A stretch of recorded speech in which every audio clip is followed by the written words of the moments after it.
окупанти збирають ще. Nous devons aider le continent africain. To live with us, the European dream. Good friend of Taiwan. Europe 1, bonjour. Europe 1, il est 7h-5. À l'heure de votre revue de presse internationale, direction tout de suite le Royaume-Uni pour commencer. Bonjour Sarah Menaille. Bonjour. L'actualité dominée par les législatives. Les résultats sont tombés hier soir. Le Royaume-Uni voit rouge, c'est le titre qu'a choisi le tabloïd The Sun pour évoquer la large victoire du Parti travailliste et de son leader Keir Starmer. Here we go, titre de son côté The Mirror. L'expression qui revient le plus ce matin dans la presse britannique, c'est le raz-de-marée travailliste. Expression qu'a choisi par exemple le journal The Times ou encore le Daily Mail. Alors la BBC annonce la victoire de 410 députés travaillistes sur les 650 de la Chambre des communes du Parlement britannique. La BBC, qui sans donner de pourcentage pour l'instant, évoque aussi une participation historique.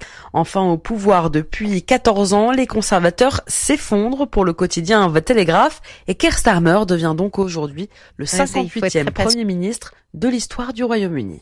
Et direction à présent l'Irlande avec la correspondante d'Europe 1, Clémence Pénard, à la une de la presse irlandaise. Clémence. Les tout aussi dangereuses que célèbres falaises de Moher, titre The Irish Times. Alors que la saison estivale commence, The Independent rappelle que ces paysages à l'extrême ouest du pays attirent chaque année plus d'1 million de touristes. Or, depuis la mort en mai d'une étudiante belge, les guides locaux critiquent l'absence de barrières. D'autres incidents tragiques se sont déjà produits. En 2019, un Indien avait aussi fait une chute de 200 mètres. En 2007, un Hongrois. Certains touristes quittent le parcours officiel lorsqu'il est trop fréquenté et s'aventurent jusqu'au bord de la falaise, notamment pour prendre des photos, explique la RTE. Mais le site reste sauvage, les voyageurs doivent donc doubler de vigilance. Et merci à nos correspondants, c'était votre revue de presse internationale sur Europe 1.